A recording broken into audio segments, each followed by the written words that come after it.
Estamos hoje aqui, de novo, sob os auspícios da incansável Fundação Rui Cunha, para discutir duas coisas que são escassas em Macau, dois bens escassos em Macau, que são a concorrência e o direito da concorrência. Digo que a concorrência é escassa em Macau porque a minha sensação é que a economia de Macau é altamente cartelizada, mas posso estar enganado. Já quanto ao direito da concorrência, não há dúvida de que escasseia em Macau, pois o que temos nesta área são fundamentalmente alguns princípios nos artigos 153 a 155 do Código Comercial e uma ou outra norma em legislação extravagante, como é o caso do artigo 21 da Lei do Jogo, Lei 16/2001. Note-se, em todo o caso, que o artigo 21 da Lei do Jogo apenas se aplica a práticas anticoncorrenciais nas relações entre as concessionárias do jogo. No caso do Código Comercial, trata-se obviamente de direito privado, cuja aplicação fica como tal na disponibilidade dos empresários. E não tenho conhecimento de que algum empresário de Macau tenha alguma vez utilizado essas normas em tribunal ou fora dele. Não existe, pois, em Macau uma lei geral da concorrência, não existe uma autoridade especificamente vocacionada para a fiscalização de práticas anticoncorrenciais, nem existem sanções de natureza pública para essas mesmas práticas. Mais uma vez, temos o caso do artigo 21 da Lei do Jogo, que prevê determinadas infrações administrativas, mas remete para um decreto regulamentar, para um diploma regulamentar, que nunca viu a luz do dia. Isto significa que, efetivamente, as sanções administrativas para as práticas anticoncorrenciais previstas no artigo 21 da Lei do Jogo não foram criadas até hoje pelo legislador, apesar de todos os anos que decorreram desde a publicação dessa lei e entrada em vigor em 2001. Mais devagar? Para cantonense e para mandarim. Muito bem, muito devagarinho. Um tom em cadeia, se puder, um pouco mais devagar. Peço desculpa. Não, vou ver a fim, não há problema. Não há problema. Ora bem, desde 2001 até hoje, muita coisa aconteceu. A China já aprovou uma lei da concorrência que tem aplicado de forma vigorosa, até parece-me que de forma mais vigorosa do que gostariam algumas empresas estrangeiras, que têm insinuado que essa aplicação tem sido feita de uma forma politicamente parcial. Hong Kong também tem uma lei da concorrência desde 2012, mas que só entrou plenamente em vigor em 2014, portanto é ainda muito cedo para tirarmos conclusões sobre a aplicação da lei da concorrência em Hong Kong, mas noto que durante o processo legislativo houve insinuações ou mesmo acusações de interferência de grupos económicos na redação da lei da concorrência de Hong Kong, o que não me admiraria muito. Eu recordo que Hong Kong foi colocado em 2014 pela revista Economist no topo da lista do chamado crony capitalism. Em Macau, em 2014, esteve disponível para consulta pública no website do Conselho de Consumidores um projeto de lei da concorrência. Já não está disponível no website, eu espero que seja enviado à Assembleia dentro de algum tempo, mas não está também ainda disponível no website da Assembleia. Muito bem, o direito da concorrência tem por objetivo assegurar o funcionamento de um determinado modelo económico, que é o da economia de mercado, localizando-se, portanto, num ponto de interseção entre o direito e a economia. Acho que podemos dizer que o direito da concorrência procura, através de regras jurídicas, assegurar o cumprimento das regras do mercado. É, de certa forma, um direito para economistas. Por isso nós vamos ouvir hoje um jurista e um economista sobre este tema. São ambos pessoas que não precisam de apresentação em Macau, mas ainda assim permitam-me que vos recorde que o professor Lopes Porto, à minha esquerda, de quem eu tive o privilégio de ser aluno na cadeira de Economia Política, tem uma longa e brilhante carreira de docente em disciplinas jurídicas e económicas na Faculdade de Direito de Coimbra, da qual foi presidente do Conselho Consultivo, e tem também uma carreira brilhante como membro de vários órgãos públicos do Estado português e no Parlamento Europeu. O Dr. Salles Marques é, antes de mais, um filho da terra e um profundo conhecedor da realidade de Macau. Todos sabemos que foi o último presidente do extinto Leal Senado e é desde há vários anos o presidente do Instituto de Estudos Europeus, entidade sem fins lucrativos, que tem dedicado uma especial atenção a temas jurídicos e temas económicos, como sejam, por exemplo, a Lei do Comércio Internacional ou o direito da propriedade intelectual, estando este último ligado de alguma forma à concorrência, porque é uma área do direito que legitima e regula determinados monopólios. Vamos ouvir então em primeiro lugar o professor Lopes Porto sobre os novos desafios e exigências do direito da concorrência. Pois, muito obrigado. Sr. professor, faça o favor. Eu começo por agradecer muitíssimo este convite ao responsável da educação, a quem foi, enfim, intermediário. Tenho um gosto enorme de estar aqui por razões de muitas naturezas, mas neste caso concreto acho que está aqui alto responsável, aqui, enfim, quem me convidou desta vez a vir cá, a Macau, aqui neste caso a Fundação, enfim, pessoas altos quadros aqui da administração e estudantes também, portanto, o que acho que é simpático ter esta combinação de altos responsáveis e estudantes, principalmente da China, segundo sei, porque já tenho estado com eles sábado e hoje, e portanto acho que é muito bom ter esta conjugação. Encheu a sala e realmente por pouco não havia espaço para todos, o que é bom sinal ter esta presença, como a sala também, mais do que em quantidade, mesmo em qualidade. O que ficou combinado entre nós, e já aliás fizemos uns ensaios numa entrevista no sábado e hoje outra, portanto a maioria que está aqui presente, eu falar um pouco sobre o quadro geral do direito à concorrência, o Dr. Salles Marques sobre, portanto, a parte mais ligada a Macau, porque ele poderá falar, outros aqui presentes atualmente, mas não tanto eu. Mas é curioso, o doutor já foi dizendo também alguns elementos que eu iria sublinhar e, portanto, enfim, nessa altura já vou tomar, portanto, na continuidade disso que disse. A concorrência tem suscitado um enorme desafio, portanto, em toda a parte do mundo, mas as experiências que tive não são totalmente recentes, mas, por exemplo, em 1980 havia leis da concorrência em 15 países, 1980. O que é curioso, em 2010 havia de 112 e estavam em preparação mais 14. Portanto, é um crescendo enorme de leis da concorrência a nível nacional. Embora haja uma tradição muito grande, como vocês saberão, portanto, começou com a América, com o Sherman Act e o Clayton Act, falámos sobre ela há bocado, e no caso da União Europeia eu falo mais porque realmente tive o privilégio de ter estado muitos anos no Parlamento Europeu.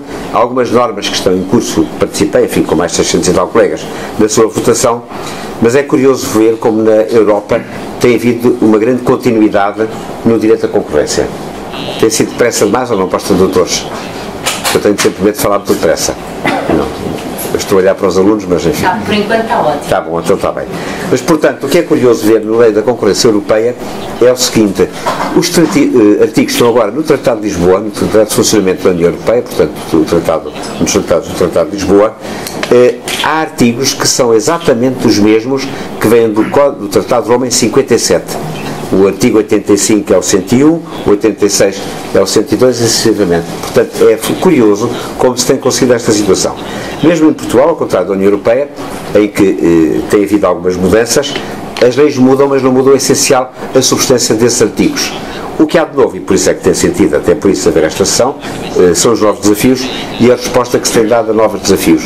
O que é que a Europa tem procurado dar em resposta a novos desafios? Bom, qual é o novo mundo com que se nos depara, portanto, para este efeito? É um mundo de exigência cada vez maior. E é uma exigência na concorrência entre empresas, para competir com outros mundos, enfim, aqui estou à vontade porque são participantes neste desafio que a Europa tem. Durante o século XX havia a tríade, havia 3 blocos no mundo, há bocado falei disso na outra sessão com os alunos, portanto no fundo havia a Europa, os Estados Unidos e o Japão, agora há a China, e de que maneira? Há a Índia, há o Brasil e há tudo isso, portanto é uma exigência completamente maior. O que leva a que, quanto aos artigos, portanto 101, 102, que, como saberão, não tem que saber, por isso é que vou dizer, o primeiro respeita coligações, associações de empresas, portanto as empresas mantêm a sua individualidade e fazem acordos entre si, que podem ser lesivos da concorrência, portanto esse artigo mantém-se agora, o 101, e mantém-se também na lei portuguesa, mas a lei portuguesa aqui interessa menos, naturalmente, mas é curioso que a terminologia é exatamente a mesma, nada mudou, portanto, desde o começo, desde há 50 e tal anos, vai fazer agora 100 anos, já daqui a 2 anos, portanto em 2017, mas já havia nessa altura, no artigo 85, agora 101, o número 3º, curiosamente, que admitia exceções a essa proibição das coligações, quando isso fosse importante para haver progresso técnico e tecnológico, designadamente nessas alturas, a Europa era sensível a que tinha que admitir certas coligações para ganhar dimensão. Já nessa altura, quando a concorrência não era tão grande. Portanto, já nessa altura isso acontecia. Havia depois outra coisa, circunstância, bom, depois o artigo 102 tem menos importância, o artigo 86 é sobre os abusos de posição dominante, e não há muito a acrescentar, enfim, embora seja importante para os juristas que lidam nessas matérias, mas depois o que é curioso é que nem em 57, nem agora no Tratado de Lisboa, há um artigo a proibir as concentrações, os mergas, o que é muito curioso. Portanto, a Europa, desde sempre, desde há quase 60 anos, foi sensível a que não podia ser ingênua. E estávamos a conversar há bocado, enfim, antes desta sessão, eu cada vez que publico, enfim, vou fazer propaganda das minhas coisas, os meus livrinhos de texto lá para os alunos, agora há um livro já novo, sou todo, mas já não é o mesmo, é de 2014, mas cada vez que publico o livro ponho um quadro com as 30 melhores empresas do mundo, pelo volume de negócio, acho que é o mais significativo este propósito. E curiosamente, já não é assim, começam a aparecer chinesas e indianas, mas na penúltima edição, entre as 30 melhores empresas do mundo, havia 21 americanas, 2 japonesas, 7 europeias. Portanto, a Europa tem que dizer, não sei, quando a Europa ainda é, a China vai ultrapassar-nos, mas é a maior potência do mundo, de longe a maior potência comercial, com superávit enorme, portanto, de quase 300 mil milhões, a zona euro só, quando os Estados Unidos tem quase um déficit de 400 mil milhões, cito sempre isso, porque é bom ter bem noção das coisas, principalmente quando há uma ideia de que há crise na Europa, é uma crise curiosa, é uma crise de um espaço do mundo que tem um superávit, que é de longe o maior do mundo, a zona euro, só a zona euro, e portanto tem um superávit brutal, e portanto o euro está em crise, o dólar não está. Portanto, é só para chamar a atenção. De qualquer maneira, a Europa tem que ter noção de que neste quadro mundial da dimensão das empresas tem que ter uma grande dimensão. Outro aspecto muito curioso, é um aspecto histórico, mas rapidamente, a legislação a proibir os cartéis, portanto os mergas, essa legislação levou 16 anos a aprovar, entre 73 e 89. Não vinha no Tratado de Roma, houve a proposta da Comissão, foi para o Parlamento, quase que me apanhou, foi para 89, por pouco não me chegou lá no meu tempo, e portanto só depois é que foi aprovada a legislação a proibir as concentrações. Esse é um aspecto curioso. O que é que há de novo, e aqui na linha o senador acabou de dizer, é o seguinte, o que tem sido agora a nova filosofia da Europa, e penso que será também de outras partes do mundo, é uma análise económica do direito. Aquilo é que se chama exatamente nestes termos a More Economic Based Approach to Assessment of Competition Issues. É exatamente isto. Não vou amassá-los com a leitura dos textos, tenho aqui referências desde a comissária Neil Kroes a outros, ao professor Monti, que foi comissário da concorrência no meu tempo, e tudo isso, portanto, uma análise cada vez mais económica. Bom, o que é que tem de implicações esta análise? É uma análise que tem que ter noção de que tem que haver alguma dimensão, ou seja, deve haver a concorrência, estará fora de causa, desta preocupação mundial para benefício dos consumidores, dos operadores bens intermediários, como há bocado o Sr. Gonçalves Marques se sublinhava aqui à senhora jornalista, mas de qualquer maneira tem que haver uma certa dimensão, e a Europa então está sensível a isso, mas além disso, portanto, tem que ter a noção de que em cada caso tem que medir as consequências das intervenções. Há um caso muito curioso que evolui-se no sentido das chamadas block exemptions, portanto, em vez de ser caso por caso, era em bloco, mas de qualquer maneira aí, portanto, pode haver outra segurança jurídica, mas não há possibilidade de em cada caso atuar consoante for conveniente. Portanto, não se pode fugir disso. Eu, depois do que disse, estou mais à vontade para dizer o seguinte: eu nunca fui muito afixo, estou no gabinete de advogados em que ajudo nesta matéria, mas não tenho ido afixo há 2 ou 3 vezes ao Tribunal de Luxemburgo, mas a primeira vez que lá fui, tive uma conversa que nunca esquecerei na vida. Era juiz português, o Dr. Boitinho de Almeida, isto antes de estar no Parlamento, portanto foi no começo quando nós entramos, 87. Ele conheceu-me naquele dia, fomos almoçar juntos, nem sabia que eu era ligado ao direito económico, e disse-me o seguinte: aqui a puxar mais à minha sardinha, que também sou um bocado ligado às economias, só devia vir para juiz do Tribunal do Luxemburgo alguém com uma certa percepção e sensibilidade económica. E dou um exemplo concreto, vou centrar o nome da pessoa porque é o velho professor meu e acho que é bom mencioná-lo, de um caso em que ele, lá não há voto desvencido, como sabem, há unanimidade para cá para fora, não é?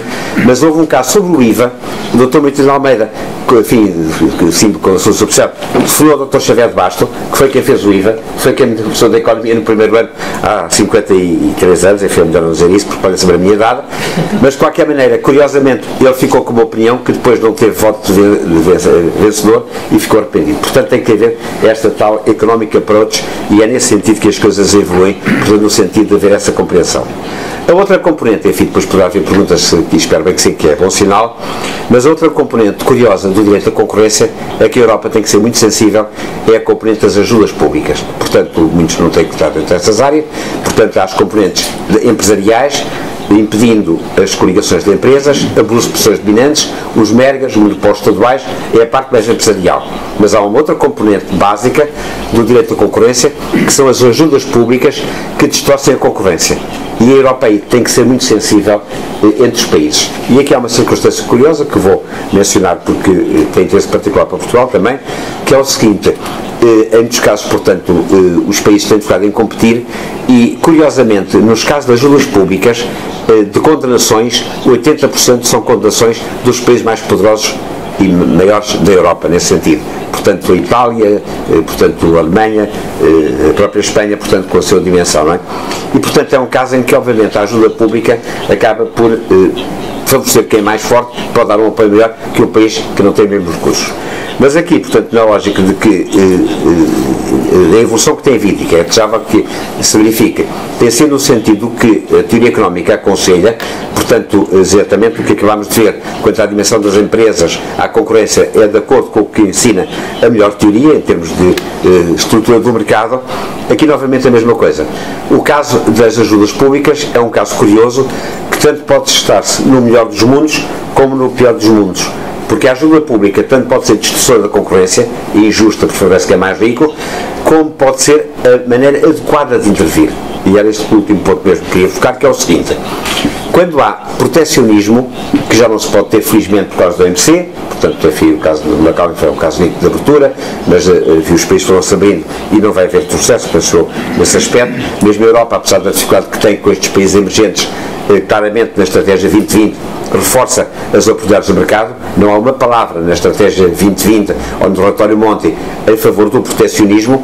Agora, não haver protecionismo, intervenção pela via alfandegária, portanto com impostos ou com cotas ou proibições, seja o que for, é uma intervenção direta a melhorar as condições de produção. E isso é através da ajuda pública. Agora, é uma ajuda que deve ser feita, e isso a Europa penso que é exemplar, através precisamente de afastar as imperfeições do mercado que impedem que se concorra. E, portanto, não é só, ou, em muitos casos até seria indevido, haver um subsídio à produção, mantendo-se pessoal mal qualificado, ou manter-se uma tecnologia ultrapassada, ou seja, conquistar mercados que deviam ser conquistados. A ideia, como saberão, das políticas estruturais é ir exatamente ao ponto daquilo que os economistas chamam o ponto de divergência, chama-se das divergências domésticas, que foi toda promovida e desenvolvida nos anos 60. E é exatamente nesta linha que se deve atuar. Por exemplo, só para dar dois exemplos, se o que está em causa é uma empresa não competir porque o pessoal está mal qualificado, não interessa estar a dar subsídios continuar com o pessoal mal qualificado, interessa formar pessoal. Um caso típico português, enfim, felizmente com o êxito, é a Auto Europa, em Palmela, com a Ford Volkswagen na Ford. Portanto, a grande parte do dinheiro foi do Fundo Social para preparar pessoal. Se o que está em causa é haver uma tecnologia adequada, não interessa dar um subsídio ao protecionismo, mantendo-se a tecnologia ultrapassada, interessa é ter apoio a um centro de investigação que veja qual é a melhor tecnologia. Se o que está em causa, por fim, para dar mais um exemplo, é a conquista de mercados, é, no fundo, apoiar a conquista de mercados, ou haver maus acessos, seja o que for. Portanto, é nessa linha que atualmente a Europa segue, é no sentido não de afastar o Estado. Antigamente havia a dicotomia, nos séculos anteriores era o não-Estado, a mão invisível do Smith, portanto era liberalismo total, externo e interno. Depois há o período entre as duas guerras, que era intervenção pública com protecionismo e intervenção com empresas públicas e tudo isso, não é? Agora não, é no fundo o mercado aberto, mas o Estado cada vez mais importante, dando estes apoios ou então regulando, que é a última nota, enfim, ligada a esta matéria que nos traz aqui hoje. Portanto, é o Estado regulador que assegura o cumprimento das regras do jogo e intervindo exatamente nesse ponto, o que é uma vantagem para todos. E eu acabo com um caso, enfim, que foi muito falado e no qual estive envolvido, devo dizer, e votei, e não estou nada arrependido. Há casos em que tenho dúvidas no modo como votei. Enfim, há um caso que há bocado disse aos alunos, que é o caso do euro. Já só mais um minuto, se me permite. O caso do euro, para mim, é um caso dramático. Sabem porquê? Porque eu votei no euro. Estava lá no dia 2 de maio de 97, não é? E, a princípio, estávamos entusiasmados com o euro, depois perdeu o valor. Aliás, a Macau dessa vez tinha perdido valor no começo, depois subiu o valor e tal. Depois, quando começou a correr mal, comecei a ficar com problemas de consciência, não é? Era um voto de medo daqueles todos, não é? Mas, portanto, comecei a dizer lá aos meus filhos e aos meus netos, não, eu votei, mas não estava lá a Grécia. Portanto, que é o caso, nós temos esta defesa. Os deputados e o Conselho que votou o euro, naquele dia, portanto, a Grécia não estava prevista. Depois é que foi admitida à pressa, enfim, por visto não, devidamente. E então o meu medo é que qualquer dia, se por acaso a coisa corre pior, é que tem a dizer que aquele dia estava com gripe e não fui lá. Portanto, mas espero que não seja o caso. Aqui outro caso curioso, que é um exemplo bom da Europa, e acho que vale a pena aqui referir, mas para concluir, é o caso do Airbus. É o caso típico de política correta da União Europeia. É um caso em que a Europa não competia, como saberão, tivemos o Concorde, mas que foi um falhanço em termos financeiros. Aliás, eu estava na altura a estudar quando havia, lembro lá no Barroso ao pé de Oxford estarem os ensaios, nunca foi rentável, como é sabido, só havia 3 companhias a fazer aviões grandes, que era, portanto, a Boeing, a Lockheed e a McDonnell Douglas. Depois a Lockheed deixou de fazer aviões comerciais, depois houve o Berger, precisamente o Berger, da McDonnell Douglas pela Boeing, e entretanto não havia concorrência no mundo. E é um caso típico em que a Europa interveio no sentido correto, ou seja, promoveu aquela situação europeia, é um consórcio com empresas de 5 países, o Reino Unido, a Alemanha, a Itália, a França e a Espanha, e com apoio público. E eu na altura fui convidado a ir lá com os meus colegas que quisessem ir da Comissão dos Orçamentos, eu estava nessa comissão, portanto propunhamos as medidas a estar na altura, e na altura ainda me lembro de a Europa ser condenada por ter havido apoio público ao Airbus. E houve, simplesmente, alguém nos chamou a atenção, nos lembrou que a Boeing também, quando começou com o primeiro 707, foi praticamente todo financiado na pesquisa, que é o que custa dinheiro até começar a ser vendido, sem retorno, portanto foi com o Departamento de Defesa americano, não é? Mas, portanto, é o caso típico em que se deve investir, é precisamente na investigação científica, na proteção do mercado, e isso é que dá. Portanto, eu penso que os novos desafios são haver uma concorrência acrescida, concorrência correta, é evidente, mas realmente, como a palavra dar a sensibilidade que tenha, mas sem ingenuidade. Portanto, não sei se fui claro quanto à palavra, não ser ingênuo em plano da concorrência. Não é? Muito obrigado mais uma vez por ter-me convidado.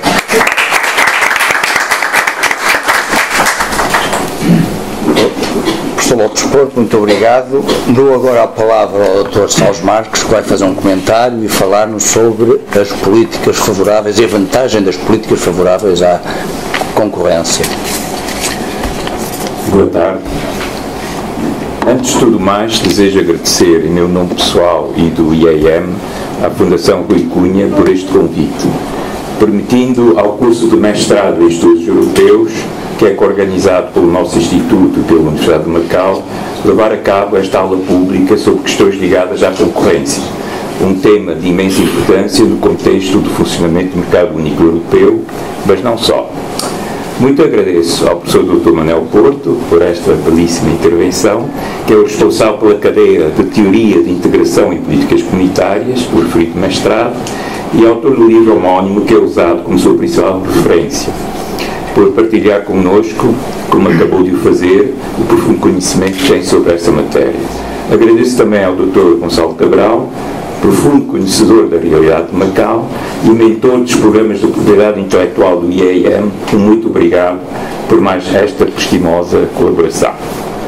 Bom, quando vi os jornais hoje, disse para mim, este é o meu dia de sorte. E porquê? A razão deste optimismo está nas letras garrafais das primeiras páginas de alguns periódicos locais. O Governo intervém face à subida dos produtos petrolíferos e impõe mais transparência na formação do preço. Tudo isso a propósito da recente subida, durante o fim de semana, dos preços dos produtos petrolíferos em Macau, quando o preço do petróleo continua em baixa ou a estagnar nos mercados internacionais. Isto é, Muito provavelmente, beneficiando de estoques de combustível adquiridos a preços baixos, as distribuidoras locais viram uma oportunidade para realizar lucros mais elevados à custa do bolso do consumidor. Aqui estão os parâmetros suficientes para divagarmos sobre a teoria da concorrência e seus efeitos. Por um lado, o bem-estar ou excedente dos produtores, leia-se daqueles que oferecem produtos ou serviços, que se mede pelo lucro que obtém. Do outro, o bem-estar ou excedente do consumidor, cuja medida resulta da diferença entre o que estão dispostos a pagar por um produto ou serviço, em inglês chama-se willingness to pay, e o preço efetivamente praticado pelo produto. Neste caso concreto, é fácil de se concluir que o excedente do consumidor é negativo, uma vez que o preço dos produtos petrolíferos é superior à valorização que lhe é dada, uma vez que vivemos numa conjuntura onde os preços do petróleo estão em baixa. O mesmo se poderia dizer das casas em que moramos. Se eu fizesse um rápido inquérito aos presentes nesta sala, se achavam que o preço exigido por um apartamento de 3 assoalhadas na Taipa é o que estariam dispostos a pagar, é provável que a maioria dissesse que não, mas que remédio. Mais ainda, se estariam dispostos a pagar o tal aumento de 20% previsto pelas imobiliárias, a resposta seria ainda mais contundente. Tudo isso acontece porque os mercados estão distorcidos. Nos exemplos atrás citados, tudo leva a crer que houve uma prática condenada em todas as leis anticoncorrência, que é a fixação dos preços, por um conjunto significativo de agentes económicos do lado da oferta, no sentido de se beneficiarem de tal prática anticoncorrencial. Mas a questão da concorrência é muito mais complexa do que aquilo que acabei de referir, assim como a realidade do Macau desafia qualquer modelo económico, por mais sofisticado que seja. Como é sabido, as receitas resultantes das mais diversas concessões de exclusivos, desde meados do século XIX até aos nossos dias, têm constituído fontes primordiais de financiamento do orçamento público. Este tipo de concessões são potenciadoras de distorções no mercado, uma vez que geram monopólios e oligopólios pela via administrativa. Fundamentalmente, restringem o acesso de outros agentes económicos aos setores regulados por esses regimes. Acontece que o recurso a exclusivos por mais de 150 anos criou uma teia de relações e múltiplas dependências difíceis de contornar, algo que sentimos no nosso dia-a-dia. A estrutura da oferta em Macau manifesta desvios das condições concorrenciais, evidenciando-se vários casos de distorção de mercado, nomeadamente na área da importação e distribuição de diversos produtos, nos chamados public utilities, água, eletricidade, gás, etc., nos transportes públicos, nas telecomunicações, no setor do imobiliário, para só citarmos as que parecem mais óbvias. Mas a opinião pública está atenta e já definiu a sua agenda. A título de exemplo, vou-me socorrer de mais 2 títulos que surgiram nos mídias locais durante o último ano. O primeiro título anuncia Quan Sui Han contra o monopólio no mercado abastecedor. Isto apareceu em maio de 2014. O segundo, do deputado Chan Min-kam, que pede o fim do monopólio da Air Macau. Isso em outubro de 2014. A deputada Quan Sui Han, como se sabe, representa a Associação Geral de Operários, vai muito mais longe. Diz ela, e cito, que a solução é quebrar o monopólio, simplificar o sistema de importação e introduzir mecanismos de concorrência para reduzir os preços. Fim da citação. São esses 2 exemplos, tirados ao acaso, mas muito mais outros haveriam e que todos nós, penso eu, conhecemos mais ou menos. Só que, com a óbvia exceção das atividades ligadas ao jogo, cujas receitas têm diretamente permitido a manutenção de regimes de baixa fiscalidade, beneficiando a generalidade da população de Macau, e a oferta de bens públicos sem agravamento da carga fiscal, é discutível que outros monopólios, derivados das concessões que me referi, produzam efeitos líquidos que resultem em bem-estar para os consumidores. Bem pelo contrário. O governo da RAIEM pôs fim ao monopólio da STM no setor de jogo a partir de 2002, passando a operar um oligopólio com 6 operadoras, cujos efeitos positivos e negativos que são bem conhecidos. Mas as tentativas de liberalização em outros setores não têm produzido grandes resultados, Por exemplo, na área das telecomunicações, aumentaram o número de operadoras, mas a qualidade e sofisticação dos serviços continua fraca demais para uma economia com um dos mais elevados PIB per capita do mundo. E a fatura continua a ser exageradamente elevada para o consumidor. O aumento do operador na área dos transportes coletivos, vulgo autocarros, também não resolveu nada. Apenas tornou mais evidente a incapacidade do sistema de corresponder à crescente procura. Um passeio aos principais pontos de Macau e ilhas em horas de ponta ou ao fim de semana vale bem mais do que 1000 palavras para descrever a situação em que nos encontramos. Os autocarros dos casinos apenas ajudam a disfarçar as insuficiências do sistema, mas não o substitui. Aqui vemos o paradoxo, cuja legalidade não discuto, mas que não deixa de ser um paradoxo, onde transportes coletivos privados oferecidos a custo zero ao utente disputam de facto um mercado que teoricamente é protegido. O menu de práticas anticoncorrência contém uma variedade de situações, entre as quais a fixação de preços, acordos de repartição de clientes e partilha de mercado, acordos de investigação e desenvolvimento, acordos de produção, como é o caso do OPEC, por exemplo, e a questão do petróleo, intercâmbio de informação comercial, como é o caso, por exemplo, das listas de clientes partilhadas com terceiros, bem como a questão da marca única, distribuição exclusiva, fornecimento exclusivo, taxas de acesso, entre outras, um rol que soa muito familiar aos ouvidos de quem vive em Macau. Por política de concorrência, entende-se qualquer intervenção do Estado em sentido lato no funcionamento dos mercados, em ordem a restabelecer a concorrência ou a remediar os efeitos das suas ausência ou perversão. A RAIEC, considerada uma das mais livres e concorrenciais economias do mundo, possui desde 2002, mas que entrou em vigor em 2014, como foi dito há pouco, uma lei a favor da concorrência e foi criada uma comissão para zelar pelo seu cumprimento. Esta considera de especial gravidade práticas anticompetitivas, tais como fixação de preços, alocação de mercados, restrições à produção e conluio de concorrentes em processos competitivos de aquisição de bens e serviços, o abuso da posição substancial no mercado, restringindo ou distorcendo a concorrência e as fusões que restringam substancialmente a concorrência. Chama a atenção aqui para o facto da terminologia utilizada na legislação de Hong Kong falar de abuso da posição substancial, que é ligeiramente diferente da terminologia usada na União Europeia, por exemplo. E para Macau, o que fazer? A política é a arte do possível e as políticas anticoncorrenciais não escapam à regra.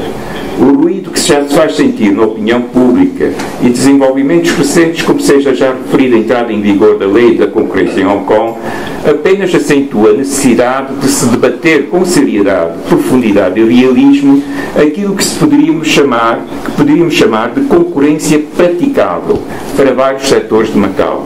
Essa expressão da concorrência praticável, da autoria de J.M. Clark, assume como pressuposto que os mercados reais não funcionam sob os pressupostos do modelo da concorrência perfeita. Assim, em vez de se tentar o impossível, o tipo ideal, o mais importante é manter vivas as condições para a existência efetiva de alguma concorrência, procurando com isso obter ganhos de bem-estar e para o consumidor e um ambiente de negócios mais saudável. Tudo. Obrigado. Muito obrigado, Salve Marques. Temos tempo para dúvidas, questões, comentários. Eu sei que estão aqui na sala alguns dos alunos do professor Lopes Porto e nós gostaríamos de ouvir as vossas questões, em qualquer língua. Preferência chinês, não? They always put questions, those who might know. Yeah, you can ask questions. In English, Chinese, português. Não há perguntas? Então eu abro a sessão com um pedido de comentário ao professor Porto sobre uma ideia que foi deixada aqui em Macau em 2006. Em 2006, quando não havia ainda lei da concorrência na China nem em Hong Kong, esteve aqui em Macau a convite do IEM a professora Valentine Cora, do University College de Londres, que informalmente deixou a ideia de que se criasse uma autoridade de concorrência única para a China, para Macau e para Hong Kong. É claro que nós sabemos que isto não seria política nem legislativamente possível, mas seria economicamente interessante. O que é que o professor Porto acha? Pois, eu, enfim, tenho medo de dizer uma coisa não, porque não conheço tão bem, mas acho que deve haver autoridades próprias em Hong Kong, Macau e China, penso isso. O caso chinês é curioso, enfim, não sei se... Eu que sei pouco foi do artigo que tive a sorte de publicar lá na revista da Faculdade de Temas de Integração, da autora de uma senhora chinesa, que fica em Macau, a professora Vedana, e que escreveu um artigo sobre a aplicação do controle das concentrações na experiência da China. E realmente o caso da China é um caso curioso. Agora, porque eu conheço, enfim, fora deste artigo também, é uma situação diferente, penso eu, de modo que penso que a sensibilidade é outra. Aliás, portanto, um país de dois sistemas, não é? Penso que é isso que sempre fez por trás. Eu tenho a sorte, enfim, não é mal que comece a evocar o meu passado, mas eu, quando estava no Parlamento Europeu, era membro, tive essa sorte, propus-me e consegui, queria ser da delegação oficial com a China, não é? Portanto, tive reuniões várias, vim 3 vezes aqui oficialmente, tive reuniões com o Sr. Liu Ping, que todos sabem quem era, que negociou, e falámos de coisas várias, e uma delas, naturalmente, foi também a questão dos sistemas económicos, num caso e no outro, não é? E, portanto, enfim, sou preferência da China, que sabia o que queria, não é? Em termos de permitir esta evolução, mas penso que é uma evolução inteligente, mas com sistemas diferentes, não é? Portanto, penso que tudo deve ser adequado à sua realidade. E das duas, a verdade é exatamente a mesma. Admitido que sim, não é? Pode vir a ser, não é? Daqui a 40, 50 anos. Agora, não sendo, acho que deve ser uma estrutura diferente na apreciação, é a intuição que eu tenho a dizer. Mas gostava mais que pessoas daqui se pronunciassem, porque eu tenho sempre de falar sobre coisas locais quando eu venho cá 2 vezes por ano. É uma sorte, mas não chega. Questões? Yes, you should put questions. You always put questions, not today. And good questions. If not, I will not insist with you. Thank you. Can I use English? Yes, please. Okay. We know that in China's mainland there are so many emerging new energy, renewable energy enterprises which are subsidized by the state government. So, in European Union, are there any similar policies that is aimed at subsidizing the renewable energy enterprises? So will these kind of subsidies cause unfair competition to other products produced by the other countries out of the European Union? Yes. Thank you, Professor. No, yes, it is a big case, not only about subsidies, it is more, as far as I know, it is about competition. In fact, you spoke about a fee. Pode falar em português, que parece... Está bem. Não, está bem. Não, portanto, quando estava a falar-se há bocado, portanto, das situações de violação da concorrência, não vamos mais longe. Viram com certeza nos jornais, não é saber muito, nos jornais, a mais alta penalidade aplicada em Portugal pela penalidade da concorrência foi na semana passada à Galp, 9 milhões de euros, que é dinheiro. Portanto, curiosamente, foi um setor energético, neste caso de gás, da cidade, portanto, em Botija, a mais alta penalidade até hoje aplicada em Portugal foi precisamente neste caso. Na questão que pôs da energia em geral e da eletricidade, a questão interessante que se põe é a questão das redes fixas. Eu vou falar devagar para ser traduzido, que é um caso muito interessante, porque pode haver concorrência com várias empresas. Agora, não tem sentido duplicar, triplicar as redes de distribuição de eletricidade, de gás, linhas férreas, etc. Portanto, havendo na Europa a noção de que deve haver concorrência, não podemos duplicar linhas férreas ou condutas de energia. E curiosamente, enfim, isto é um caso português, mas acho que é interessante para muitos dos presentes também, a única diferença que há entre o artigo da lei portuguesa, que é de 2012, 19 de 2012, aliás, há um livro muito bom como a lei da concorrência portuguesa anotada, não digo quem é que coordenou esse livro, porque parece mal, Almedina, uma editora lá da minha terra, publicou agora uma lei comentada da concorrência. Curiosamente, há bocado eu disse que os artigos portugueses correspondem quase na íntegra. Bom, com uma pequena diferença, o artigo que fala disso tem uma linha a mais sobre o uso das redes fixas, o artigo português, portanto com essa preocupação da concorrência em relação às redes fixas. Portanto, tem sido mais essa questão que tem estado em causa do que propriamente os apoios públicos. Depois é a vantagem que quem tem a renda fixa tem em relação ao geral. É claro que o caso mais difícil, só um pequeno parênteses, ou um pequeno aditamento, tem sido na questão do caminho de ferro. Nos transportes, que é uma área em que a Europa tem um empenho enorme em melhorar os transportes, sendo mais consumidores, mais dependentes de eletricidade e não de petróleo, porque não depender tanto, coletivos, enfim, é uma diferença enorme no custo energético e na poluição entre o transporte coletivo sobre redes ou o transporte rodoviário, e é uma aposta que a Europa está a fazer, que infelizmente, aí custa de falar, Portugal vai ser o único país da Europa sem comboios rápidos. Infelizmente é isso, a China está a fazer comboios rápidos, imensos milhares de quilómetros, como tenho lido, mas não é essa a situação. Portanto, enfim, neste caso é que tem havido essa limitação, mas a concorrência nos caminhos de ferro é que é complicada, porque enquanto que é possível pôr energia, ou seja o que for, numa rede única, é muito difícil pôr mais do que uma companhia a viajar na mesma linha férrea. E eu, como vou todas as semanas a Lisboa de comboio, espero bem que não. Não sentia feliz a haver mais comboio, a pôr comboios na mesma linha, é um caso que é complicado. Mas é mais nessa concorrência do que propriamente em ajudas públicas, penso que não tem sido tanto o caso que tem sido focado na Europa, tanto quanto eu tenho tido conhecimento.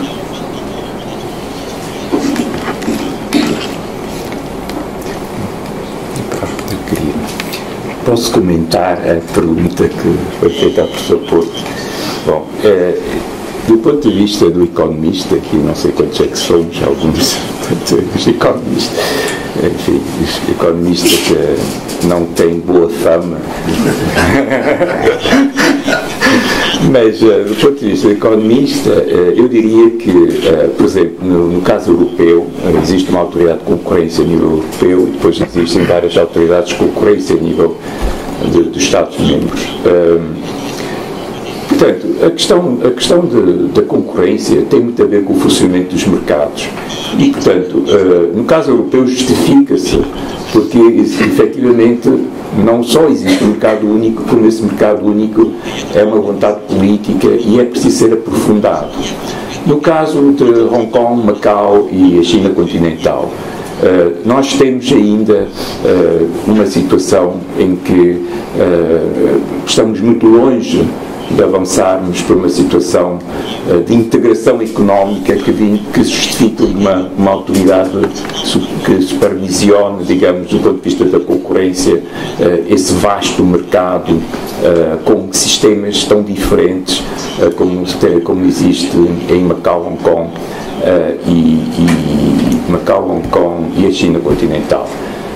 Todavia, isso não significa que daqui, sei lá, há 10 anos, uma coisa que o valha, um bocadinho mais, se a integração no delta do Rio das Pérolas, por exemplo, que é uma tendência que nós vemos acelerar-se, o justificar, que não haja eventualmente, não digo uma autoridade, mas um organismo que supervisione ou que atente aos processos de integração económica desta região. Até, eventualmente, como uma experiência piloto, como a China tem feito várias experiências piloto ao longo dos tempos. Todo o processo chinês é feito de experiências locais que depois são elevadas a nível nacional, ou experiências provinciais. Portanto, não diria que essa perspectiva seja impossível, mas só daqui a, digamos, talvez 10 a 20 anos, eventualmente, não sei. Isto era o pequeno comentário que eu fiz. Obrigado. Um pequeno aditamento, curiosamente, lembrei-me agora ao Filipe. Esse livro foi coordenado por 5 pessoas, a outra é quem veio fazer uma das conferências do Dr. Zé Luís Cruz Graça, que esteve aqui, não é? Aqui. Portanto, é um dos outros participantes nessa, que é juiz, como quem já sabido. Portanto, aliás, é a única pessoa, deixa-me dizer uma coisa, do amigo que eu admiro além de mais, amigo e admirado por mim. Ele é a única pessoa na União Europeia, a pessoa que esteve aqui a fazer uma das últimas conferências, de toda, incluindo alemães, italianos, franceses, que teve os 3 lugares possíveis nos tribunais de Luxemburgo. A pessoa que esteve a fazer a conferência foi advogado-geral, o primeiro advogado-geral português, depois da nossa entrada. Quando se formou o Tribunal de Primeira Instância, agora o Tribunal-Geral, foi o primeiro membro e presidente. E e agora é Tribunal de Justiça. Portanto, não há mais ninguém na União Europeia que, por coincidência, enfim, tenha tido as três funções possíveis: advogado-geral, membro, e no meu caso mesmo presidente do Tribunal de Primeira Instância, do Tribunal-Geral, e agora no Tribunal Normal. Outras questões?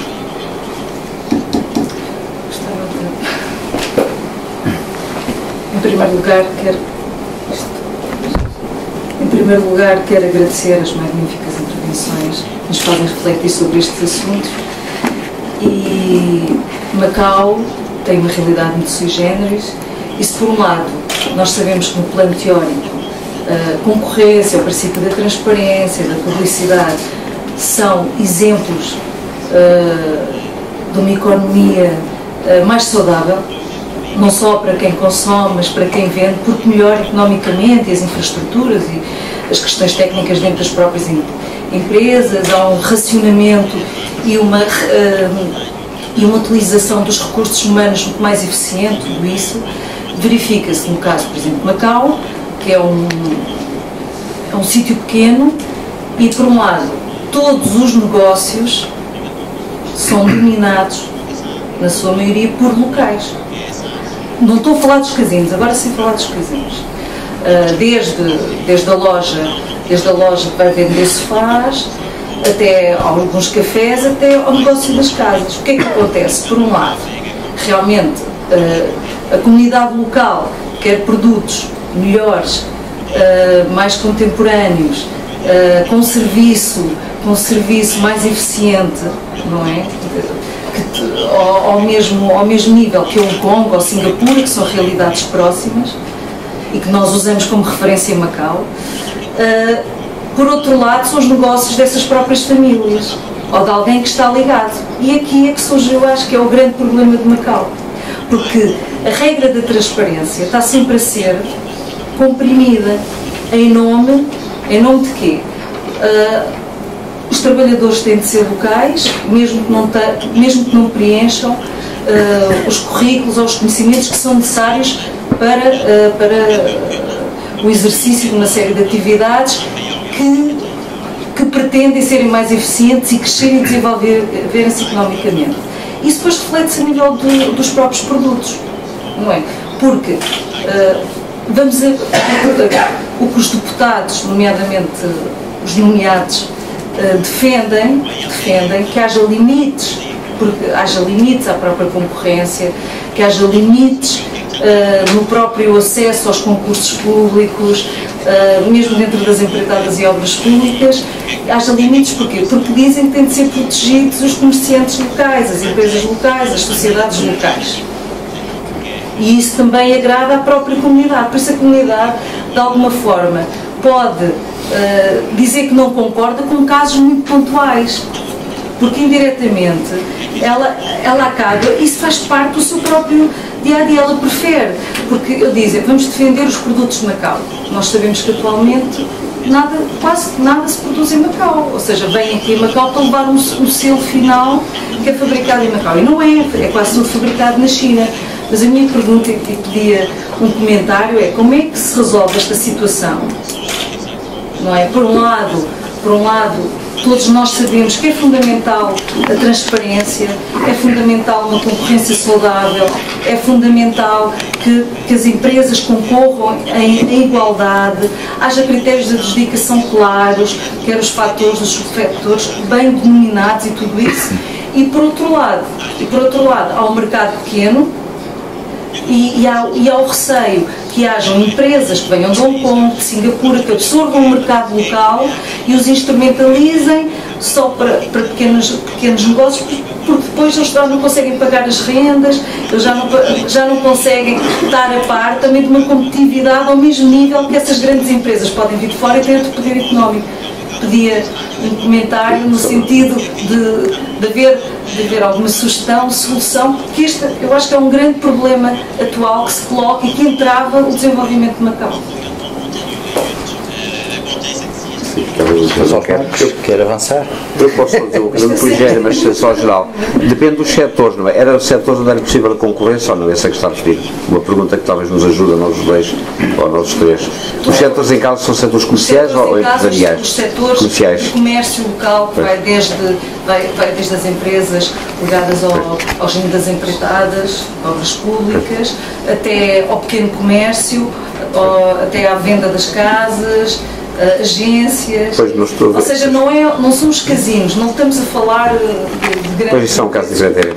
Não, até que ponto é que se pode realmente dar a grande ajuda. Agora o caso é este aqui, a minha ideia, mas geral é o seguinte: quando às vezes nos preocupamos, e bem, enfim, com os nossos empresários de trabalhadores, empresários, como se queira começar a dizer, quer dizer, não estamos a pensar noutras pessoas que também são gente, que são os consumidores. Eu aqui, enfim, no quadro mais geral, acho que é interessante falar porque é bom dizer do que é bom da Europa, mas o que é mau, enfim, o que vou dar aos alunos amanhã ou depois, é a política agrícola. É um caso espantoso, que convém que saibam, porque é uma vergonha europeia, para defender 22 milhões de agricultores numa população de 100 e tal milhões e agora 500 milhões, protegeu-se a agricultura com preços garantidos. Em vez de um produto ser por 50, era por 100. E se vinha de fora, pagava-se a diferença. Com isso, garantiu-se de facto a permanência talvez de mais agricultores nos campos, mas prejudicando-se os consumidores. E quando estamos aos consumidores, é um número maior, mas não é só isso. É que nesse caso é o caso até mais típico, mas noutros casos também será a situação, são produtos modestos e, portanto, quem compra esses produtos é quem tem que gastar muito dinheiro nesses produtos, não é? E, portanto, no caso da agricultura, é evidente, eu digo sempre o mesmo exemplo, o rico gasta mais em bens alimentares que o pobre. Sei lá, o milionário gasta mais na alimentação que o pobre. Mas enquanto que o que gasta ao rico em alimentação é 1% ou 1 por mil ou 1 por milhão do seu rendimento, o que gasta ao pobre é 20% ou 30%. Portanto, quando estamos a defender os 20% na altura, agora é muito menos obviamente, na agricultura, estamos a prejudicar todos os consumidores. É justo que paguem os consumidores para um certo grupo. Nesse aspecto era melhor o que tinha o Reino Unido antes de entrar, que era o apoio direto à agricultura para a manter, temos de ser sensível a isso, sem penalizar os consumidores, não é? Portanto, essa é, depois o caso é, enfim, no caso de economias abertas, há sempre esta situação. Aqui não será o caso de haver represálias, mas no fundo, se entramos numa guerra de proteção, ficam todos a perder, não é? Porque às vezes a Europa tem a ingenuidade de pensar, tivesse a ingenuidade com o Mercosul, um acordo surgido aqui há anos, em que era um acordo para produtos agrícolas. Portanto, era assim: o que nós exportássemos industriais, carros alemães e tal, eram livres. O que eles produziam não era livre. Bom, ninguém aceita isso. E, portanto, começa a haver sempre retaliações, se não forem formais, pelo menos poder de compra nesses países para comprar cá, e ficamos todos prejudicados. Portanto, enfim, à primeira vista dá-me a ideia que não adianta muito estar com essas pequenas, mas não conheço bem a realidade. Não sei se teria aqui ou não lido lá que me ajudasse. Pois, bem, esta pergunta, de facto, enfim, é uma pergunta muito vasta, não é? Portanto, os setores são um bocado diferentes. Eu diria que, por exemplo, a nível, enfim, há um comércio muito local, enfim, portanto, aquilo são microempresas, pequenas empresas. Eu diria que, no fundo, essas pequenas empresas também dependem das grandes empresas. Porquê? Porque, por exemplo, são pequenas mercearias. Onde é que eles vão buscar os produtos, não é? Quem é que distribui esses produtos? Se calhar são as grandes empresas. Vamos falar do mercado imobiliário. Existem muitas pequenas agências de Macau, mas quem, na formação do preço, e essa é a questão, não é? Isto é uma questão muito interessante, porque em Macau, infelizmente, a academia, as faculdades, a universidade, não se dedica a essas coisas, que é fazer monografias, estudos de caso concretos, quer dizer, gostam muito de formulações muito abstratas e supostamente, enfim, provavelmente têm de escrever para revistas científicas internacionais, não sei o que, ou porque, por outra razão qualquer, ou porque as pessoas não são de Macau, mas estão do outro lado qualquer, não dão importância à análise concreta das coisas. Mas como é que foi escrito o Capital? O Capital, como é que o Marx trabalhava? A análise concreta, como é que a fábrica funcionava e outros, não é? Portanto, o que eu quero dizer é que, infelizmente em Macau não há muitos estudos sobre isso, mas como é que se formam os preços no imobiliário? Os preços no imobiliário não são formados não são determinados, digamos, pelas agências locais, são determinados pelas grandes agências, que são geralmente agências internacionais, ligadas a Hong Kong, muitas delas, não é? Portanto, o preço do imobiliário está como está, porque há a questão dos preços, chamados preços relativos, que funcionam em cadeia, não é? Portanto, como Macau é geograficamente pequeno, nós não podemos dizer que há uma zona rural em que os preços são formados, digamos, longe do meio urbano. Não, eles são formados no meio urbano e são formados fundamentalmente pelas unidades de topo, de luxo, e a partir daí temos a cadeia e, portanto, e sofremos todos com isso, no fundo, com uma situação que tem muito a ver com um mercado que não é nosso. Portanto, é um mercado internacional, é um mercado de características especulativas, mas estamos todos a pagar por isso. Agora, como é que se põe algum cobro a isso? Que políticas públicas são possíveis? É claro, o governo já experimentou algumas, mas não é fácil. E não se pode dizer que... Porque não é fácil em nenhuma parte do mundo.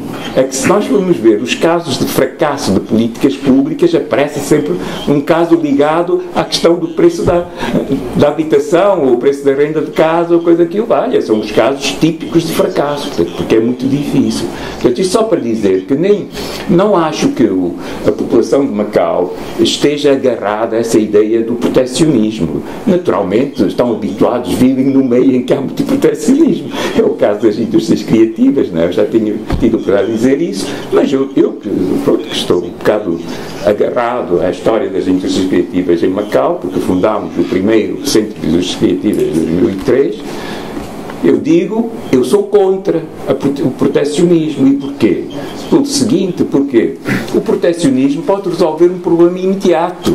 Quer dizer, nos próximos 6 meses, se os casinos, de facto, começarem a comprar produtos de Macau, resolve-se, se calhar, o problema nos próximos 6 meses. E do futuro? Quer dizer, vamos continuar a ter empresazinhas que funcionam à custa digamos, da benção do governo e da procura assegurada dos casinos? E o futuro? O desenvolvimento dessas mesmas empresas, a sua competitividade, onde é que vamos buscar isso? Não pode ser. Isso não leva a lado nenhum. É apenas uma miragem, é uma mentira. É uma mentira. Portanto, há pouco ainda li, por exemplo, uma entrevista, já não me lembro de quem, mas que se dizia que em Macau, e isto, muitas associações até da juventude dizem a mesma coisa, não é? O facto de vivermos num ambiente em que se vive favorece muito esse tipo de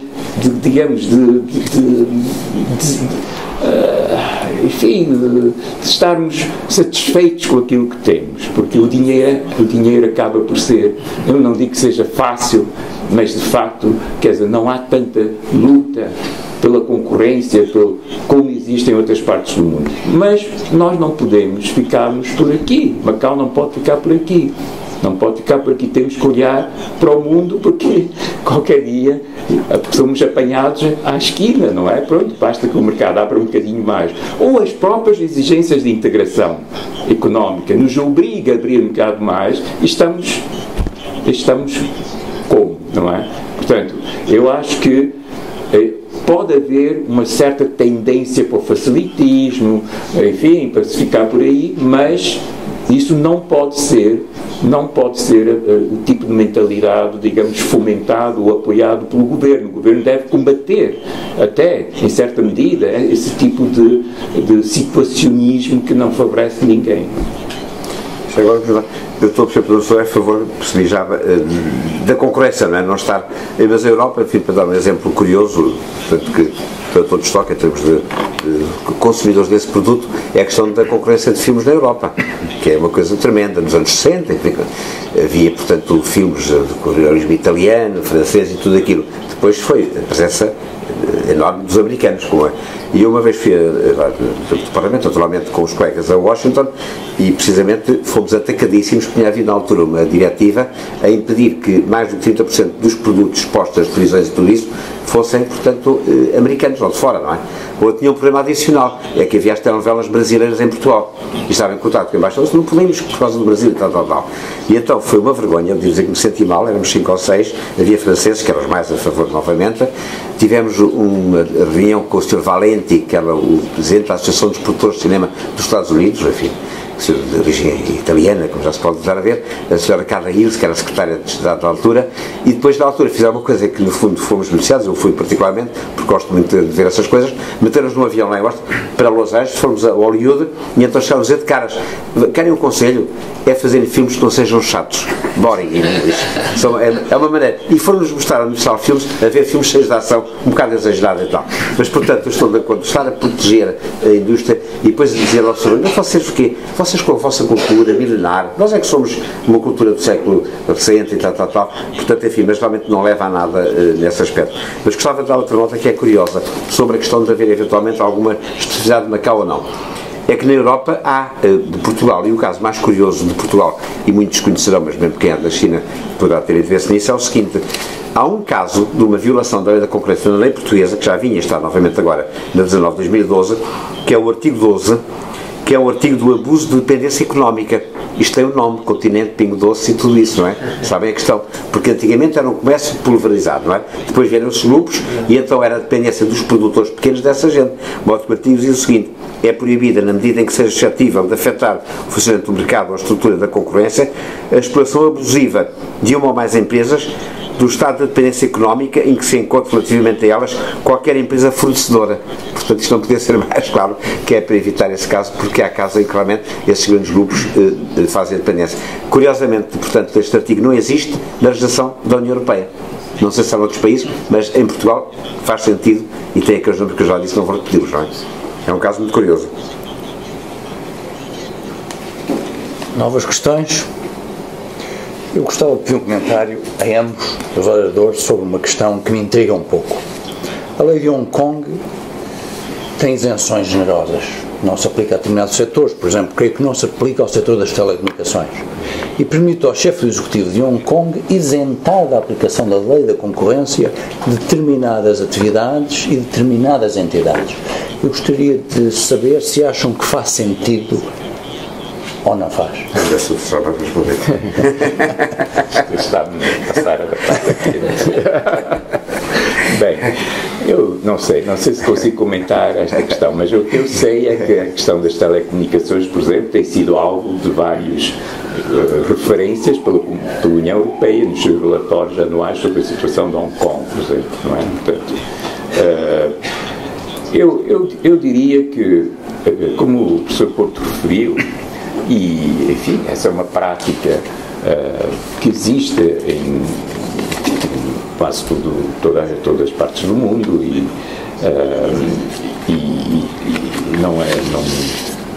Macau e Hong Kong podem não ser exceção.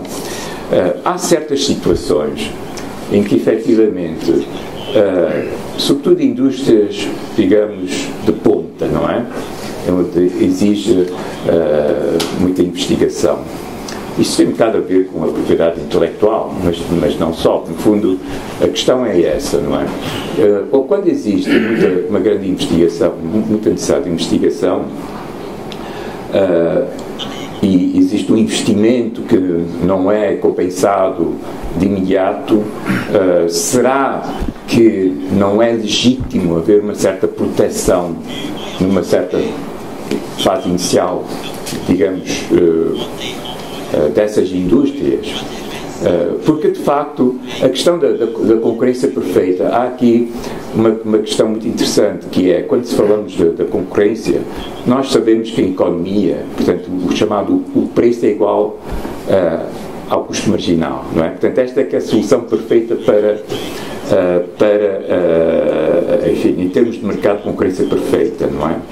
Todavia, o preço igual ao custo marginal é uma formulação estática, não é dinâmica, quer dizer, é muito bonita, é uma fotografia, não é uma formulação dinâmica.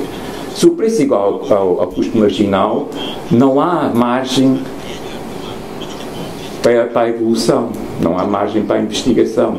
Então, numa perspectiva dinâmica, tem que se ter alguma atenção relativamente a isso. Isto quer dizer que o preço, neste caso, quando há inovação, tem que ser superior ao custo marginal para as empresas poderem investir exatamente na investigação, etc. Isto recorrendo-nos somente, digamos, à teoria económica, enfim. Portanto, eu diria que faz algum sentido. Agora, se a forma como é feita, como está estabelecida na legislação de Hong Kong, é uma forma perfeita, ou a melhor forma de o fazer, ou não, pronto, isso aí eu não conheço suficientemente a legislação de Hong Kong para me poder pronunciar, mas efetivamente pode acontecer que hajam situações dessas. Agora vão-me perguntar, mas porquê é que não se aplica isso nas indústrias criativas? Bom, isto é outra discussão, não vale a pena. Agora, mas a pergunta era saber se devia ser competência do chefe do executivo e não de outra entidade. Haver isenções para não, talvez. Eu pensava que era outra coisa, que era ser o chefe do executivo e não outra entidade. Essa também é uma questão que podemos colocar. Por isso é que não responder. Não, quanto à outra, de facto, é assim. A Europa, enfim, a teoria geral, argumenta, portanto, precisamente com o argumento das indústrias nascentes, não é? Quer dizer, com os testes, enfim, que a gente aprende, o teste 1000 tem que ser temporário, de base tempo é preciso que o ganho no futuro compensa o custo do começo, como diz, com o de cash flow, e depois há o teste de Kemp, que diz que só se deve intervir quando há razão para intervir, porque em qualquer empresa que um empresário inicie, ele vai ao banco, vai à caixa de depósito, ou vai a qualquer, e pede o dinheiro e depois amortiza, portanto, porque aquilo depois compensa. Agora, há casos é que não se pode pedir que o empresário tome a iniciativa, porque há externalidades que ele pode não internalizar. É o caso da formação pessoal, no dia seguinte vai-se embora. Eu tenho um caso, que eu acho piada contar coisas do meu passado que nunca esquecerei. Eu vou-lhe dizer um caso curiosíssimo, enfim, para quem esteja mais... Eu fiz a tropa na Marinha há 40 e muitos anos, estava nos serviços de justiça. E na altura, há 40 e tal anos, não havia o curso de construtor naval em Portugal. E então os jovens da carreira, não era o meu caso, que era miliciano, mas iam para a Itália ou para a Escócia tirar cursos. Neste caso, eu sei o nome dele, obviamente não posso dizer, que foi para Génova.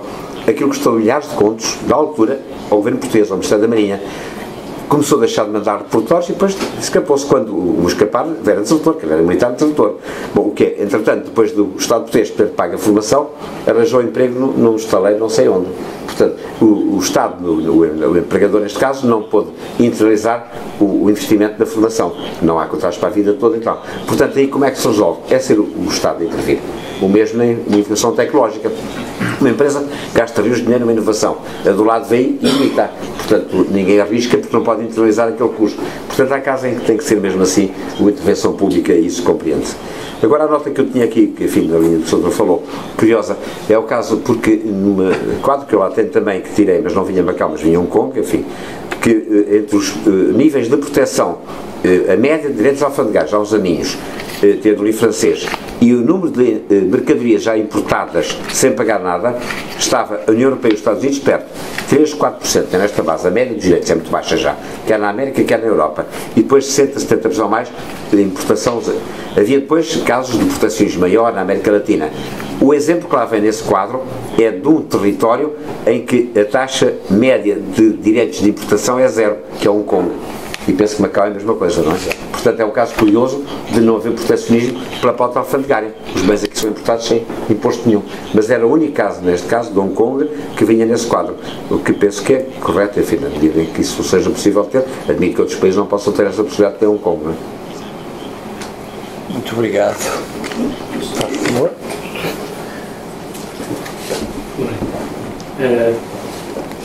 A intervenção do Dr. Salles Marques há pouco sobre a questão das tecnologias de ponta e das indústrias de ponta suscitou-me aqui uma questão que eu gostaria que o Dr. Manuel Porto comentasse, que é aquilo que se passou recentemente em Portugal acerca da indústria farmacêutica. Como sabemos, a indústria farmacêutica, aquilo são praticamente oligopólios, monopólios, não domino bem essa matéria, como sou jurista, não sou economista e não percebo isso muito bem, mas dá a impressão que as indústrias farmacêuticas têm na sua mão a possibilidade de proporcionar ou não a cura em preços aceitáveis das pessoas. E eu pergunto se, nestas circunstâncias, os governos, os Estados, as organizações internacionais não poderão intervir estabelecendo regras. Porque quando se trata de um pequeno comércio, de um pequeno, ou de uma indústria, são questões importantes, evidentemente, do ponto de vista económico, mas não mexem com as pessoas, não é? Não mexem com a vida das pessoas. Esta é uma questão que a mim me sensibilizou bastante e eu gostaria que o Dr. Manuel Porto, em particular, se pronunciasse sobre esta questão. Pois, é um caso, não tenho firme conhecimento à função. Embora tenha aí, enfim, não quero estar a agradar a todos, mas é o seguinte, é um caso em que realmente há ganhos enormes e não há muita concorrência. Uma pessoa que trabalha muito comigo, que é o João Henriques, está ligado ao Infarmed e tudo isso, portanto, é um setor importantíssimo. E, portanto, acho que devia haver intervenção no sentido de moderar os preços com os genéricos e tudo isso. Agora, eu não posso deixar de ser sensível, por outro lado, à seguinte circunstância. É que, apesar de tudo, se eles não tiverem alguns ganhos, quem é que faz a investigação na parte farmacêutica? E lamentavelmente é isso.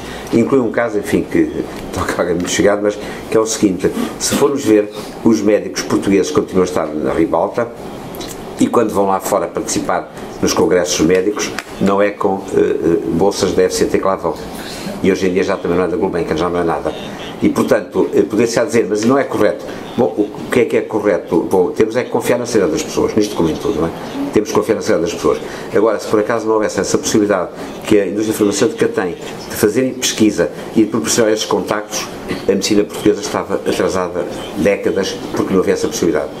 Pode haver casos de pessoas que são menos, mas se for o caso, eu acho que mais nessa altura são, no fundo, não só são pouco sérios, como são estúpidos. Porque se vão lá a um congresso e não aproveitam para beneficiar, acho que é uma perda de tempo que estão a ter, não é? Agora, nos outros casos é assim. De modo que aí tenho uma opinião um bocado. Agora, sobre a questão do Sr. ter dito há bocado, o Sr. diz que os economistas não estão muito acreditados. Eu, quando sou economista, enfim, também sou apanhado por isso. Mas há duas profissões que dependem do mal dos outros, que isso é que é uma coisa que me dramatiza, sabe? Porque é o seguinte, que é a profissão médicos e pessoas da farmácia e juristas. Porque se um dia no mundo não houvesse doenças e bulhas, se houvesse doenças, acabavam os médicos, enfermeiros, e se não houver quesílias, nós juristas o que é que fazíamos? Portanto, quer dizer, ainda bem que há bulhas, que há quesílias, porque é uma tragédia. Porque será um arquiteto, tem sempre que fazer, um economista, apesar de tudo também. Agora, nós é que estamos é aquele problema, supondo, às vezes há brincadeiras, enfim, de mau gosto, não é correto em Portugal, é evidente, que as leis não são demasiado claras, convém não ser muito claras, não é? Permitem só uma interpretação, mas não é o caso português, como é óbvio. Já agora, também gostaria de acrescentar alguma coisa sobre essa questão, porque de alguma forma estou familiarizado com ela. Efetivamente, a investigação médica levada a cabo pelos Estados, ou por órgãos públicos, por entidades públicas, ou subsidiada pelos Estados, é uma pequena percentagem da investigação médica. A grande maioria é feita por empresas. E se essas empresas não tiverem lucros justificativos, dedicam-se a outra atividade. A questão é a margem. Depois, é claro que isto depois choca com a vida das pessoas, com o direito à vida, com o direito à saúde, e isto é um problema politicamente intratável. Mas a verdade é esta: se essas empresas não tiverem lucros chorudos, provavelmente vão fabricar sapatos, ou automóveis, ou qualquer outra coisa. Como sabemos, os farmacêuticos novos são protegidos por um monopólio, uma patente, que é tecnicamente um monopólio, que dura, em princípio, apenas 20 anos, após o pedido de registro, e que na União Europeia pode ir até aos 25 anos. É claro que depois há formas mais ou menos desonestas de estender este monopólio, mas eu não acho que seja um monopólio excessivamente longo, se nos lembrarmos que, por exemplo, o autor de qualquer música ou de qualquer poema é protegido durante toda a sua vida mais 80 anos na União Europeia hoje em dia. Quer dizer, se eu inventar a cura para o cancro, tenho um monopólio durante 20 anos. Se escrever um poema, tenho um monopólio durante toda a minha vida, e os meus descendentes ainda durante mais 80 anos. Aqui em Macau são 50 anos. Enfim, é uma questão intratável. Tem havido uma série de ONGs que têm tentado resolver essa questão de assegurar, por um lado, a investigação, e por outro assegurar preços baixos para os medicamentos. Aqui há uns anos, não sei se recordam, houve um caso interessante na Tailândia, a Tailândia baixou compulsivamente medicamentos para doenças do coração, por exemplo, que estavam protegidos por patentes, claro, com uma reação fortíssima da indústria farmacêutica internacional, dos Estados Unidos, a União Europeia, etc, etc, mas eles baixaram compulsivamente, concederam licenças legais compulsivas para a fabricação desses medicamentos, independentemente da autorização do titular da patente, e no dia seguinte o titular da patente baixou imediatamente os preços também, e dramaticamente. É a questão da falta de concorrência. E provavelmente, exato, mas aí está, é que a patente é um dos tais monopólios que é necessário para incentivar uma indústria, para remunerar uma indústria. Eu dava só mais um número que Lucas quer ser da vida, mais um. Quando já estava na Comissão dos Orçamentos, em que estive, portanto era segundo vice-presidente, vim convencer para analisar depois melhor a questão, e houve uma sobra, nós conseguimos cortar aqui e acolá, portanto, enfim, para ter protagonismo ao Parlamento Europeu, e então havia uma sobra, acho que há 600 mil EQs, ainda era o EQ, não havia o euro ainda. E então houve sugestões como afetar aquela verba, parte para a política regional, houve um consenso, enfim, tinha nisso, obviamente, sendo português, mas depois houve a ideia de 200 mil serem para, 200 mil, já não sei bem, seja o que for, para a investigação científica e tecnológica, para a ID. E quem dominava aqui no Parlamento, já agora um pequeno pormenor, depois direi aos alunos, a pessoa se abre a porta da Comissão Especializada, vê logo que comissão é, porque se estiverem espanhóis e portugueses é a Comissão Regional, se estiverem holandeses é a Comissão dos Transportes, se estiverem franceses é da Agricultura, a defender a PAC, se estiverem alemães é do Orçamento, que estão a tomar conta do dinheiro deles. E portanto o meu caso era assim, o Presidente, um alemão social-democrata, Sammer, que já morreu, primeiro secretário Tillich, que ainda está vice-presidente de alguma coisa, depois estava eu e um belga. Bom, e os dois, alguém falou primeiro comigo, não sei porquê, mas não mostraram entusiasmo nenhum os dois alemães. E, portanto, se eles não tinham entusiasmo, aquilo não passava. Porque eles têm mais porque isto é correto, está tudo bem, embora não seja sequer proporcional, mas têm mais. E tudo bem. Simplesmente, alguém me chamou a atenção para este número que nunca esquecerei na vida. Alguém me chamou a atenção para eles não adiantava nada, portanto, os tais 200 mil, ou seja o que for, para a investigação científica, porque o orçamento total da União Europeia é menos que o orçamento de investigação da Siemens. Portanto, a Siemens, claro, a única coisa que não sei se perguntei, não sei já, era só para a parte médica ou não, porque a Siemens, como sabe, é um potentado médico, mas também a fazer comboios e a fazer tudo, não é? Mas talvez fosse tudo. Mas de qualquer maneira, se portanto parte é para a parte médica, obviamente, é um potentado, portanto, só o orçamento de investigação da Siemens. Depois admirem-se, quando houve o acordo de compras com os Estados Unidos, que foi o relator, portanto foram contra os franceses, contra o acordo com os Estados Unidos e a favor dos alemães. E numa audição pública que lá se fez com a presença, o delegado da Siemens disse que não, nós queremos, porque 42% das vendas da Siemens são nos Estados Unidos. E estão a crescer aqui na Ásia também. Portanto, tem que ser ponderado, como digo, agora se não houver esta possibilidade de investigação, depois não é FCT. Em 2 à noite vou trabalhar a tentar justificar um projeto para ir para a FCT sem grande esperança. Portanto, hoje à noite, quando acabar as aulas, mas sem grande esperança que venha sequer um tostão. Portanto, é o seguinte caso. Não, em Portugal, pelo menos, não há grandes hipóteses. Ainda temos espaço para mais questões, mas parece que não as há. Ficamos por aqui, então, muito obrigado. Muito obrigado. Discordâncias, porque isto estou perto da graça. Portanto, deve haver minha discordância. Oposição, alguma oposição.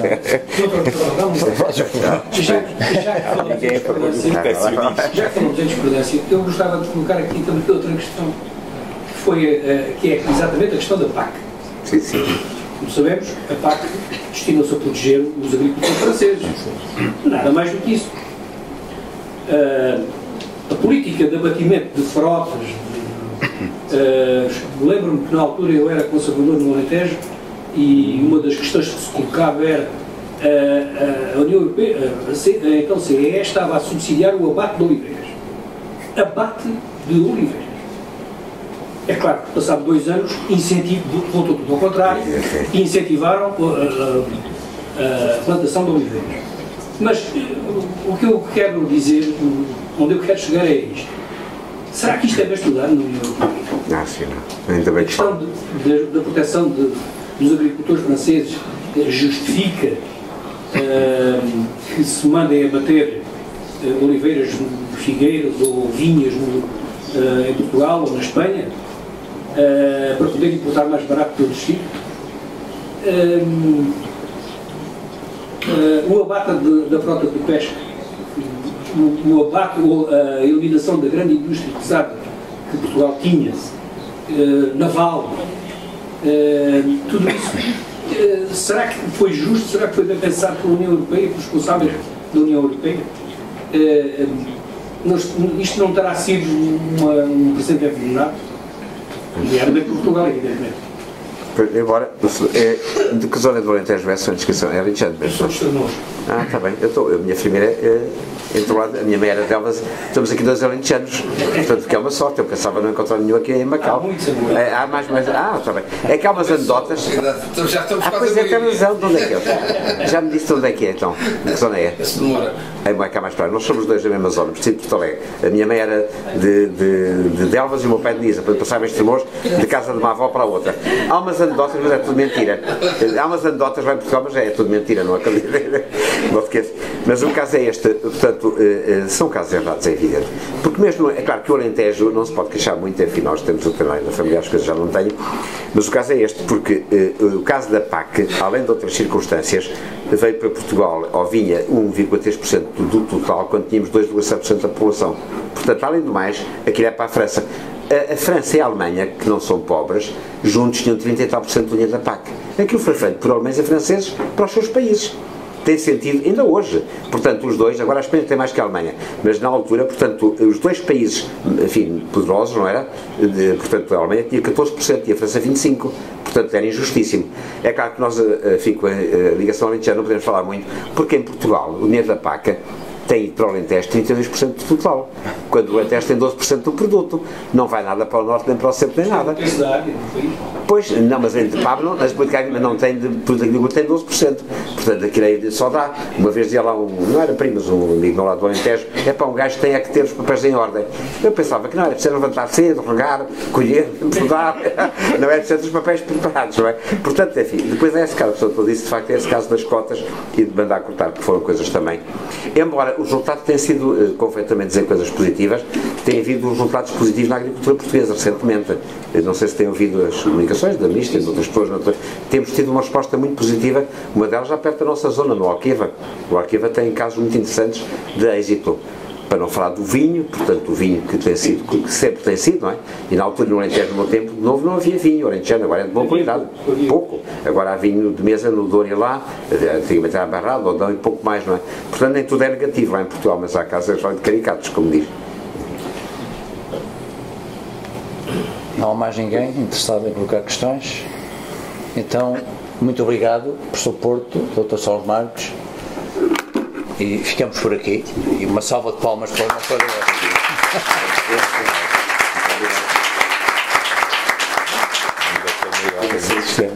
Pois.